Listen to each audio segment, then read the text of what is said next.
Recycle tins pressure cooker. Shrinath बुजुंदर के पास एक छोटा भोजन का होटल था। वहाँ रसोई,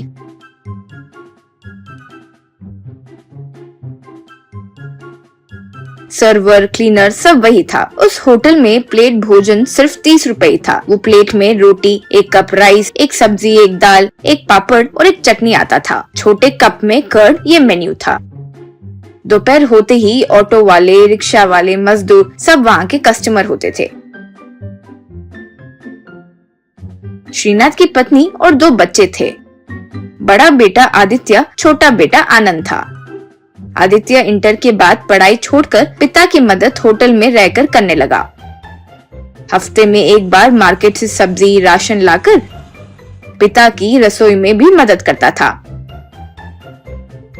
श्रीनाथ: क्यों बेटा, डिग्री पढ़ाऊंगा, अच्छी नौकरी मिलेगी कह रहा हूँ तो मना करके पिता पर बोझ नहीं बनने के लिए नौकरी करके मुझे इस कष्ट से दूर करोगे, यूँ माँ से कहा क्या? आज के जमाने में डिग्री नहीं होगा तो क्या इज्जत होगी, तुम ही बोलो। यूँ कहा आदित्य। अगर हम दूसरों की इज्जत ही देखते रहे तो कैसे चलेगा? उससे हमारा पेट भरेगा क्या? मैं बैंक में अटेंडर की नौकरी के लिए प्रयत्न कर रहा हूँ। उसके लिए सिर्फ इंटर पास करना होता है। नौकरी पर लगने के बाद बैंक एग्जाम पास करके कैशियर पोस्ट के लिए प्रमोट हो जाऊंगा, तभी होटल बंद कर सकते। आपको ऐसे मेहनत करने की जरूरत नहीं पड़ेगी। यूँ कहा श्रीनाथ। तुम किसी न किसी दिन संभाल लोगे, ये मुझे पता है। मुझे सिर्फ छोटे वाले की फिक्र सताती है। स्कूल फाइनल 2 बार छोड़कर ऐसे ही घूमता रहता है। पता नहीं कहां से उसके फ्रेंड्स गैंग से सारी बुरी आदतें भी सीख लिया। पता नहीं उसे सबक कब मिलेगा। यूँ कहा। फिर थोड़े समय में आदित्य को अटेंडर की नौकरी मिली और वो दूसरे गांव चले गया। आनंद का किरण बाटिया नाम का एक दोस्त है। किरण बाटिया का एक स्क्रैप का दुकान था। खटारा चीजें खरीदकर उन चीजों में सब अलग अलग करके डब्बे में डालकर फैक्ट्री को भेजे तो फैक्ट्री उनका रिसाइकलिंग करके काम आने वाले चीजों में बदलकर मार्केट में बेचते हैं। इसे ही रिसाइकलिंग कहते हैं।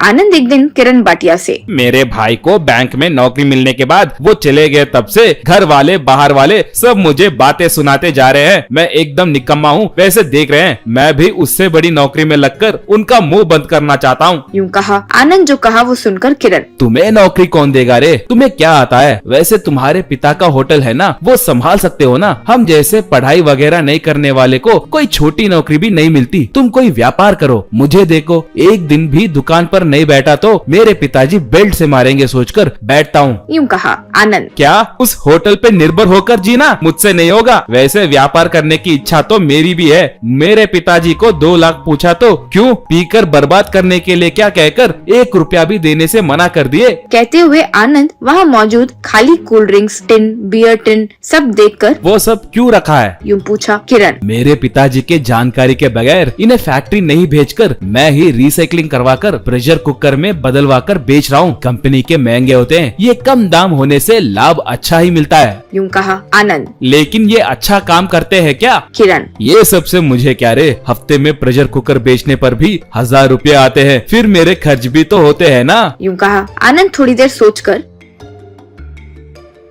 मेरे पिताजी को मैं ये प्रेशर कुकर देकर मैं मेहनत से पैसे कमा कर लाया हूँ। इसमें जल्दी पकेगा, गैस वेस्ट नहीं होगा, इसलिए लाया हूँ ऐसे कहूँगा। मेरे पिताजी मुझ पर भरोसा करके व्यापार के लिए 2 लाख दे देंगे। एक प्रेशर कुकर यहाँ दो। मेरे पिताजी मुझे पैसे देते ही मैं तुम्हें दे दूंगा। कहकर प्रेशर कुकर लेकर होटल के लिए निकल पड़ा।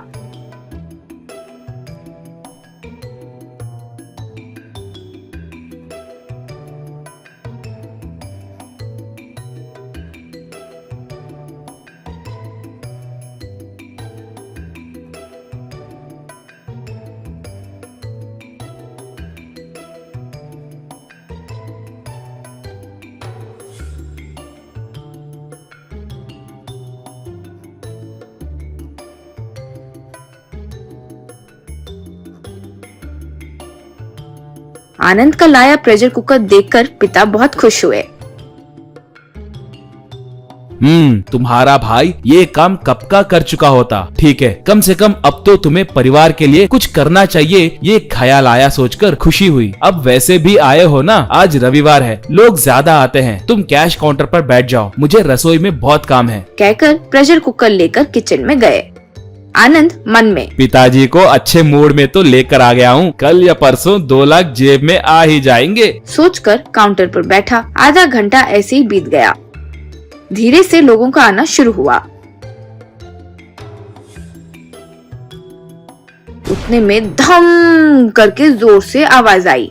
आनंद के साथ कस्टमर भी किचन में भाग आए। वहाँ श्रीनाथ नीचे गिरकर तड़प रहा था। मुंह पर, शरीर पर बहुत जोर से चोट लगी थी। आनंद, पिताजी क्या हुआ, क्या हुआ? कहकर पिता के पास बैठा। श्रीनाथ दर्द के साथ ही, कुकर फट गया बेटा, कुकर फट गया। यूं कहा। आनंद, अरे ये होगा मैंने सोचा नहीं, मैं बस आपको खुशी देने के लिए लाया था। यूं कह रहा था कि श्रीनाथ, मैं जो बोल रहा हूँ वो ध्यान से सुनो। काउंटर में तुम्हारे नाम पर बांधे चिट के पैसे, चेक 3 लाख बैंक में भरवा लो, अच्छे से जियो।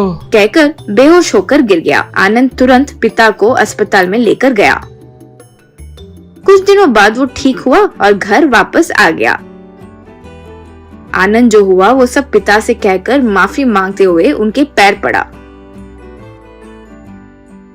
उस दिन से आनंद में बदलाव आया और पिता को आराम देते हुए होटल का पूरा काम वही संभालने लगा।